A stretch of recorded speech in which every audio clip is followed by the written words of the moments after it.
Pengamat politik Ade Armando merespons sejumlah pihak yang menyerangnya pasca menyebut suara umat Kristen menentukan kemenangan Anies Baswedan di Pilpres 2024 mendatang. Seruan agar umat Kristen kompak dukung Ganjar Pranowo memancing kemarahan kubu pendukung Anies. Saya dimaki-maki, terutama oleh trio partai pendukung Anies, Nasdem, Demokrat, dan PKS. Saya disebut memecah belah bangsa, kata Ade dalam video yang tayang YouTube Cokro TV dikutip sumber-sumbar.id pada Minggu 6 November 2022. Ade pun membalas Ketua Dewan Pimpinan Wilayah atau DPW PSI DKI Jakarta, Michelle Victor Sianipar. Menurutnya politikus PSI yang beragama Kristen itu dulunya sangat kritis terhadap politik identitas yang dimainkan Anies Baswedan. Dia pun heran mengapa Michelle menyerangnya. Semula saya kaget. Michelle menyerang saya padahal dia dari PSI yang jelas-jelas kritis terhadap politik identitas Anies.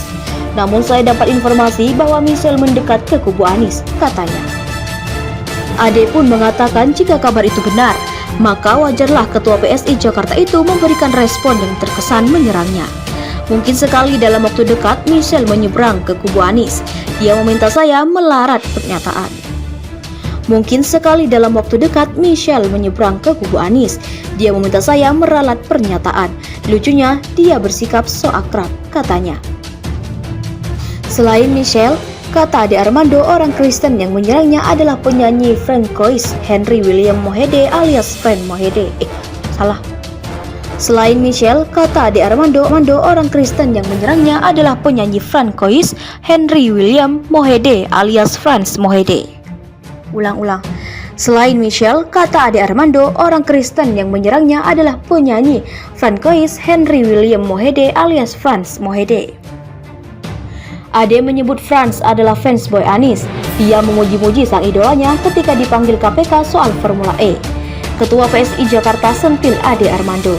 Sebelumnya, Ketua Dewan Pimpinan Wilayah atau DPW PSI DKI Jakarta, Michelle Victor Sianipar, menyayangkan narasi Ade Armando soal Anies Baswedan akan menang Pilpres 2024 jika suara umat Kristen terpecah. Menurutnya, ucapan Ade Armando adalah penyulut perpecahan antar umat beragama di Indonesia. Padahal, kata Michelle, Ade Armando kerap kali mengaku sebagai seorang nasionalis. Namun pernyataannya kali ini malah menyinggung suku, agama, ras, dan antar golongan. Saya sangat menyayangkan narasi pecah belah ini. Sebagai seorang nasionalis dan seorang Kristen, saya merasa apa yang disampaikan Ade Armando berpotensi menyulut perpecahan antar umat beragama, ujar Michelle kepada wartawan pada Jumat 4 November 2022. Michelle meyakini setiap warga negara punya hak untuk menentukan pilihannya sendiri. Narasi yang seolah menggiring kelompok agama tertentu ke arah politik tertentu seperti yang disampaikan Ade justru membuat situasi politik menjadi panas dan menumbuhkan rasa tidak percaya antar unsur masyarakat. Pilpres masih jauh, tolong jangan bangsa ini sengaja disulut agar panas dan meruncing dari sekarang. Ada orang-orang yang merasa dirinya paling nasionalis di republik ini, tapi malah Pilpres masih jauh, tolong jangan bangsa ini sengaja disulut agar panas dan meruncing dari sekarang. Ada orang-orang yang merasa dirinya paling nasional di republik ini, tapi malah merekalah yang sering menggunakan narasi perpecahan dan politik identitas, katanya dikutip dari suara.com. Tolong introspeksi diri dan jangan menebar narasi kebencian dan mengakibatkan perpecahan bangsa yang berkepanjangan, jelasnya menambahkan. Michelle berharap agar Ade Armando segera meminta maaf dan meralat pernyataannya agar kemarahan masyarakat tak semakin meluas. Saya kenal Bang Ade sudah lama, saya sayangkan pernyataan beliau. Saya harap Bang Ade bisa mengakui dan meralat agar ke depan tidak lagi mengeluarkan pernyataan yang tidak sensitif seperti ini, pungkasnya. Suara umat Kristen penentu kemenangan Anies Baswedan. Sebelumnya, dosen FISIP Universitas Indonesia Ade Armando kembali mengeluarkan pernyataan kontroversial yang membuat heboh publik.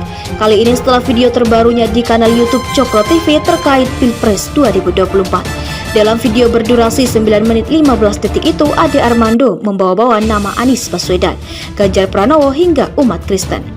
Kata tokoh yang kerap memantik kontroversi itu, umat Kristen bakal menjadi bagian penting dalam kontestasi Pilpres 2024 mendatang.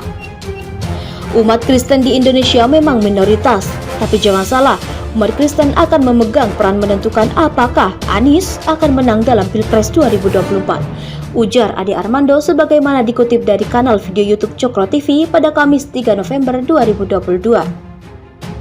Menurut Ade Armando, Pilpres 2024 bakal berjalan ketat layaknya Pilpres 2014 lalu. Karena itu, suara minoritas justru akan menjadi penentu. Kalau umat Kristen kompak, Anies akan gagal. Kalau suara umat Kristen terbelah, maka Anies akan melanggang menjadi presiden. Ulang-ulang. Kalau umat Kristen kompak, Anies akan gagal. Kalau suara umat Kristen terbelah, maka Anies akan melenggang menjadi presiden, ucapnya. Asumsinya, kata Ade, Anies Baswedan benar-benar maju sebagai capres di 2024, di mana, kata dia, ada 4 nama yang berpotensi menjadi lawan Anies. Asumsinya, kata Ade, Anies Baswedan benar-benar maju sebagai capres di 2024, di mana, kata dia, ada 4 nama yang berpotensi menjadi lawan Anies. Mereka adalah Ganjar Pranowo, Prabowo Subianto, Puan Maharani, dan Airlangga Hartarto. Survei tentang kredibilitas masih menempatkan Ganjar di atas Anies Baswedan. Katanya lagi, meski menurut survei Ganjar unggul atas Anies, kondisi itu belumlah aman. Meski menurut survei Ganjar unggul di atas Anies, kondisi itu belumlah aman. Karenanya, kata Ade, agama sangat menentukan. Walaupun suara umat muslim terbelah, tapi lebih condong ada